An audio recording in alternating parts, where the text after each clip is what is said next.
చెంగడి లోక్సభ ఎన్నికల నేపథ్యంలో తెలంగాణ సీఎం రేవంత్ రెడ్డి నిన్న మాట్లాడడం జరిగింది. ఇటు కేంద్రంలో కాంగ్రెస్ పార్టీ ఎందుకు ఉండాలి అనే ఆవశ్యకతకు సంబంధించి కూడా ఆయన మాట్లాడారు. ఇటు ఇక్కడ ఉన్నటువంటి బీఆర్ఎస్ పార్టీ పూర్తిగా బీజేపీకి సహకరిస్తోంది. ఒకవేళ బీఆర్ఎస్ పార్టీకి ఓటేస్తే మూసీలో వేసినట్టే అని కూడా రేవంత్ రెడ్డి నిన్న మాట్లాడడం జరిగింది. కేంద్రంలో ఖచ్చితంగా కాంగ్రెస్ పార్టీ రావాలి, తెలంగాణలో 17 లోక్సభ స్థానాలను మనం గెలుచుకోవాలి, అదేవిధంగా మన రాష్ట్రానికి రావాల్సినటువంటి విభజన చట్టంలోని హామీలను నెరవేరుస్తుంది కాంగ్రెస్ పార్టీ కేంద్రంలో ఉంటే అని కూడా నిన్న రేవంత్ రెడ్డి మాట్లాడడం జరిగింది. రైట్, చూద్దాం. రాష్ట్రంలో బీఆర్ఎస్ పార్టీ చచ్చిందని, ఆ పార్టీని తెలంగాణ ప్రజలు బొంద పెట్టేశారని సీఎం రేవంత్ రెడ్డి వ్యాఖ్యానించారు.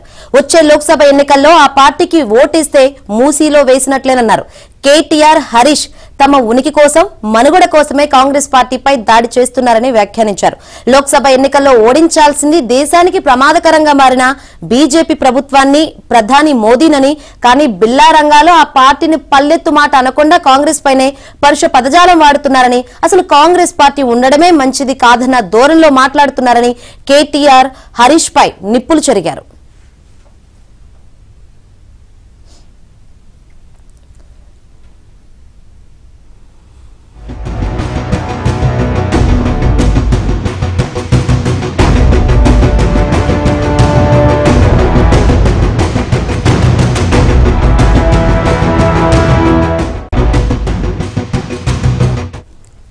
ఇక కేంద్రంలో కాంగ్రెస్ అధికారంలోకి రాకుండా నిలువరించేందుకు వారు చేసే ప్రయత్నం మోదీని మూడోసారి ప్రధానిని చేయడానికి చేసుకున్న చీకటి ఒప్పందమన్న సంగతి ప్రజలకు అర్థం చేసుకోలేరని అనుకుంటున్నారా అని ప్రశ్నించారు. ఇక బీజేపీని, మోదీని నిలువరించడం కాంగ్రెస్ పార్టీకే సాధ్యమని, కేంద్రంలో తాము అధికారంలోకి వస్తేనే విభజన చట్టంలో రాష్ట్రానికి ఇచ్చిన హామీలు 100కి 100 పాళ్లు అమలవుతాయని రేవంత్ స్పష్టం చేశారు. ఆ హామీలు అమలు కావాలంటే కాంగ్రెస్ పార్టీని 17 లోక్సభ సీట్లలోనూ గెలిపించాలని రాష్ట్ర ప్రజలు, ప్రజాస్వామిక శక్తులు, పార్టీ శ్రేణులకు పిలుపునిచ్చారు.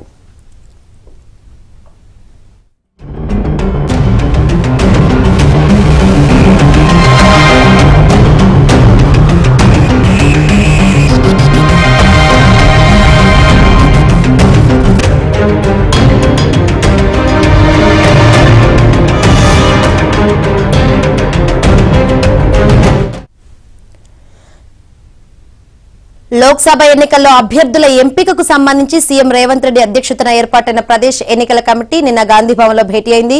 ఆ భేటీలో తీసుకున్న నిర్ణయాల గురించి ఆయన మీడియాకు వెల్లడించారు. త్వరలో జరగనున్న లోక్సభ, రాజ్యసభ ఎన్నికలపై చర్చించి భవిష్యత్ కార్యాచరణ నిర్ణయించామని తెలిపారు. రాజ్యసభ ఎన్నికల్లో అభ్యర్థులు నిర్ణయించే సర్వాధికారాన్ని ఏఐసీసీ అధ్యక్షుడు మల్లికార్జున ఖర్గే కేంద్ర ఎన్నికల కమిటీకి అప్పగిస్తూ ఏకగ్రీవ తీర్మానం చేసినట్లు చెప్పారు.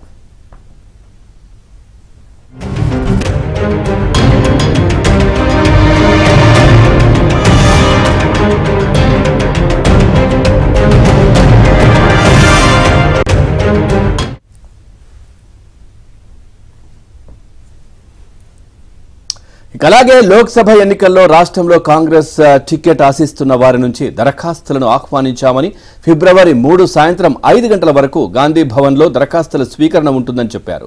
ఇక జనరల్ సీట్లకు 50,000, ఎస్సీ, ఎస్టీ, రిజర్వ్డ్ నియోజకవర్గాలకు 25,000 చొప్పున దరఖాస్తు రుసుము వసూలు చేయనున్నట్లు తెలిపారు. దివ్యాంగులైతే 25,000 రుసుమునే తీసుకోవాలని భేటీలో నిర్ణయించామని, వచ్చిన దరఖాస్తులన్నీ వడపోసి జాబితాను రూపొందిస్తామని వెల్లడించారు. ఏఐసీసీ స్క్రీనింగ్ కమిటీ సభ్యులు త్వరలోనే రాష్ట్ర పర్యటనకు వచ్చి దరఖాస్తులను పరిశీలించి కేంద్ర ఎన్నికల కమిటీకి నివేదిక ఇవ్వనున్నట్లు వెల్లడించారు. ఫిబ్రవరి 15, 20 లోపల సిఈసి సమావేశం జరిగి తెలంగాణ అభ్యర్థులపై అధిష్టానం నిర్ణయం తీసుకునే అవకాశం ఉందన్నారు.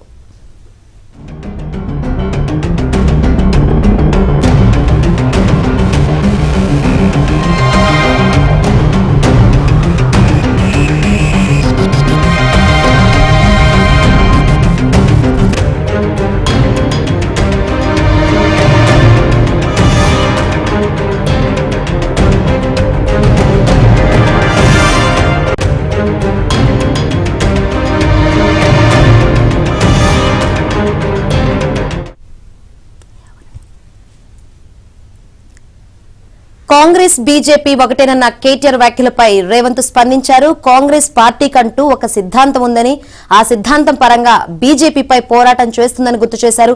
అట్లాంటి పార్టీ చిత్తశుద్ధిని కేటీఆర్ శంకిస్తున్నారంటే ఆయన ఆలోచన, అవగాహన ఎంతో అర్థం చేసుకోవచ్చని ఎద్దేవా చేశారు. ఇక ఇదే విషయం గురించి మరింత సమాచారాన్ని మా ప్రతినిధి సిద్ధార్థ్ అడిగి తెలుసుకుందాం. సిద్ధార్థ్, అప్డేట్స్ ఏంటి? శంకరి, నిన్న గాంధీ భవన్ లో పిఈసి సమావేశం జరిగింది. ఈ పిఈసి సమావేశంలో పలు కీలకమైన నిర్ణయాలు తీసుకున్నారు.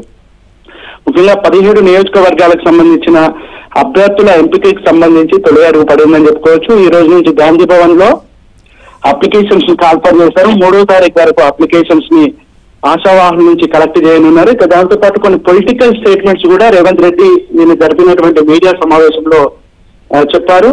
ముఖ్యంగా ఇటు కాంగ్రెస్ ని డీఫేమ్ చేయడానికి బీజేపీ, బీఆర్ఎస్ ఎప్పటి నుంచి ఒకటిగా ఉన్నాయి. వాళ్ళ నిజ స్వరూపం మెల్లిమెల్లిగా ప్రజలకు అర్థమవుతుందని రేవంత్ రెడ్డి చెప్పారు. ఇక బీజేపీని నిలువరించడం కేవలం కాంగ్రెస్ మాత్రమే సాధ్యము. బీజేపీ, బీఆర్ఎస్ రెండు కుమ్మక్కు పాలిటిక్స్ చేస్తున్నాయని గత ఎన్నికల నుంచి ఆయన ఆరోపిస్తూ వస్తున్నారు. ఇక కాంగ్రెస్ ఉండడమే మంచిది కాదన్న ధోరణిలో ఇటు బిల్లారంగ్ అంటే కేటీఆర్ ని, హరీష్ రావుని ఉద్దేశిస్తూ కూడా రేవంత్ రెడ్డి పలు కీలకమైన వ్యాఖ్యలు చేశారు. వీళ్ళిద్దరి లక్ష్యం అంటే కేసీఆర్ లక్ష్యము మోడీని మళ్ళీ ప్రధానిని చేయాలనే వాళ్ళు ఒక లక్ష్యంతో ముందుకు వస్తున్నారు. కాంగ్రెస్ ని పూర్తిగా ఇక్కడ నుంచి ఖతం చేయాలనే ధోరణిలో ఇష్టమున్నట్టు ప్రజల్ని మిస్మరేజ్ చేసేలా మాట్లాడుతున్నారు. ఇవన్నీ మంచిది కాదు అని కూడా రేవంత్ రెడ్డి చెప్పారు. ఇక కేంద్రంలో అధికారంలోకి కాంగ్రెస్ పార్టీ వస్తే విభజన హామీలన్నీ ఇంకా పెండింగ్ లోనే ఉన్నాయి. కాంగ్రెస్ అధికారంలోకి వస్తే వాటిని వెంటనే సొల్యూట్ చేస్తామని కూడా చెప్పారు. ఇక సార్వత్రిక ఎన్నికల్లో పార్టీ టికెట్ ఆశించే వారి నుంచి దరఖాస్తులకు సంబంధించి జనరల్ అభ్యర్థులకు 50,000, విధంగా ఎస్సీ, ఎస్టీ, వికలాంగులకు 25,000 రుసుము పెట్టారు. దానికి సంబంధించి అప్లికేషన్స్ తీసుకున్న తర్వాత వాటిని స్క్రూటనైజ్ చేస్తారు. దాని తర్వాత ఫిబ్రవరి 5, 6 తేదీలలో కాంగ్రెస్ జాతీయ స్థాయిలో ఎన్నికల కమిటీకి సంబంధించినటువంటి సమావేశం ఉంది. వాటిలో అభ్యర్థులను ఎంపిక చేసే ప్రక్రియ మొదలయ్యే అవకాశం ఉంది. ఇక ఈ రెండు పార్టీలు కలిసి బీఆర్ఎస్, బీజేపీ రెండు కలిసి కాంగ్రెస్ పై బురద జల్లే ప్రయత్నాలు చేస్తున్నాయి. ప్రజలెవరు వీళ్ళ మాటల్ని నమ్మద్దు. మొన్న అసెంబ్లీ ఎన్నికల్లో ఎలాంటి తీర్పు ఇచ్చారో లోక్సభ ఎన్నికల్లో కూడా అలాంటి తీర్పు ఇవ్వాలని రేవంత్ రెడ్డి ప్రజలకు తెలియజేశారు. ఇక కేసీఆర్ బయటకు బీజేపీకి వ్యతిరేకమైన స్టాండ్ మాట్లాడుతూనే అంతర్గతంగా బీజేపీకి సహకరిస్తున్నారు. ముఖ్యంగా మోదీ, అమిత్ షాలకు అందుబాటులో ఉండు వాళ్ళ గైడ్ లైన్స్ లోనే రేవంత్ రెడ్డి కేసీఆర్ పనిచేస్తున్నారని రేవంత్ రెడ్డి ఆరోపించినటువంటి నేపథ్యం ఉంది. ఈ లోక్సభ ఎన్నికలు తెలంగాణకు అత్యంత ప్రతిష్టాత్మకమైనవి.